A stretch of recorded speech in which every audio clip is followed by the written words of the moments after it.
Nah, Assalamualaikum Ustaz. Hukum jenggot itu wajib atau sunnah? Karena ada sebagian orang yang menganggap sunnah dan mencukurnya, dan untuk membuktikan bahwa itu hanya sunnah.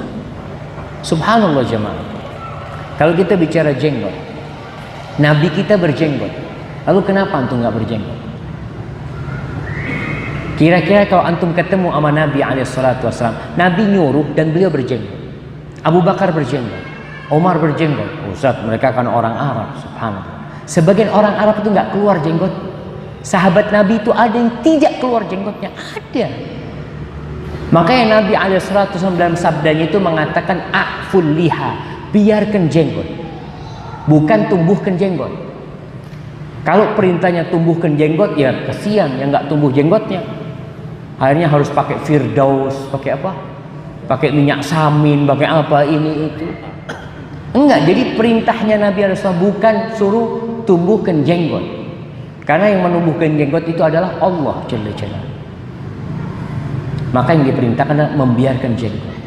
Kalau kita bicara hukum wajib dan sunnah, kita nih jamaah, kalau dapat perintah dari Nabi alaihissalatu wassalam, kenapa antum harus tanyakan itu? Apakah berat memang membiarkan jenggot itu antum keluar duit? Ustaz, anak kalau manjangkan jenggot ini, fulus anak tiap hari berkurang. Iya, kalau gitu potong jenggot. Kalau memang ternyata membiarkan jenggot ini pengaruhnya fulus bisa berkurang tiap hari, nggak ada. Maka kalau kita bicara tentang hukum jenggot, silahkan baca pendapat ulama-ulama terdahulu.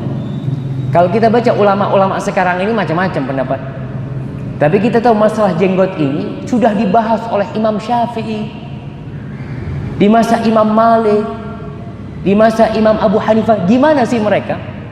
Soalnya terkadang sekarang ini Anda melihat beberapa fatwa dari orang-orang yang membolehkan mencukur jenggot, umpamanya dia pakai fatwa ulama-ulama baru yang mereka nggak masalah. Ini ulama baru mengatakan seperti ini. Masalah jenggot ini bukan masalah baru, bukan masalah kontemporer, bukan. Kayak kalau masalah kontemporer butuh fatwa yang ijtihad ulama baru. Ini nggak ada ini di masa itu. Maka kita ingin tahu gimana fatwa ulama-ulama, ijtihad ulama duduk untuk berbicara. Iya, karena masalahnya baru muncul di masa kita. Kalau masalah ini mulai zaman Nabi alaihissalatu wassalam, kenapa dibutuhkan fatwa ulama kontemporer? Kita berarti meremehkan ulama-ulama terdahulu. Makanya dibaca. Jadi sekali lagi berkaitan dengan hukum jenggot ini jamaah, antum nggak usah ribut-ribut. Para sahabat Nabi itu sifatnya apa? Sami'na wa ata'na. Tidak terlalu menggunakan filsafat macam-macam, enggak. Nabi nyuruh ini ya sudah tak lakukan. Pernah Nabi alaihissalatu wassalam sholat, kemudian beliau membuka sandalnya. Karena dulu sholat, sunnahnya sholat tuh pakai sandal. Tapi tentu nggak pakai karpet ya, pakai tanah. Pernah Nabi sholat sallallahu alaihi wasallam, kemudian beliau melempar sandalnya, membuka sandal. Semua sahabat membuka sandal. Mereka tidak ada pikiran kenapa dibuka ya, coba nanti anu tanya. Enggak, mereka melihat langsung dilepas. Sebagai bentuk ya tadi mengikuti Nabi alaihissalatu wassalam. Jadi sebenarnya kalau kita lihat agama kita ini mudah, nggak ruwet sebenarnya. Jadi kalau kita bicara hukum-hukum, kadang-kala mulai kita masuk ke hukum fikih, ada khilaf ini itu macam-macam. Tapi kalau kita dalam praktek agama ini, opo sing dilakoni Nabi, yang dikongkon Nabi tak lakoni sak mampuku. Karena memang Nabi mengatakan idza amartukum bi amrin fa'tu minhu mastata'tum. Kalau aku nyuruh kalian dengan satu perintah, lakonono sesuai kemampuanmu. Artinya sesuai kemampuan kita. Ya anak nggak mampu, ya sudah berarti nggak mampu. Tapi kalau antum mampu, lakonono. Jadi itu berkaitan dengan masalah sunnah sebenarnya jamaah. Karena kalau sudah bicara mau sholat berjamaah Ustaz, wajib apa sunnah Ustaz? Ada yang mengatakan wajib, ada yang mengatakan sunnah. Sudahlah, antum bisa berangkat ke masjid, berangkat ke masjid. Antum dapat pahala. Selesai, antum terlepas dari perdebatan yang terjadi. Masalah jenggot, anak tanya, antum kalau biarkan jenggot dapat pahala enggak? Ya yakin dapat pahala. Ya sudah, antum amalkan hal itu.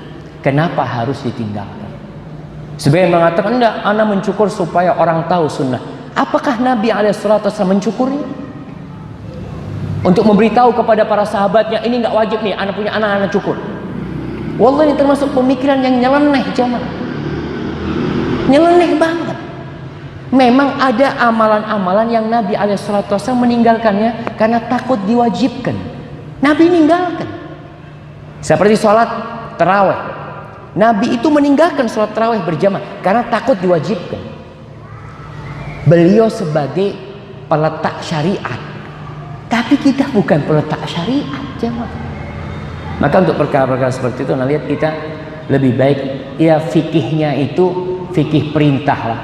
Perintah lakonono, larangan tinggal, selesai sudah.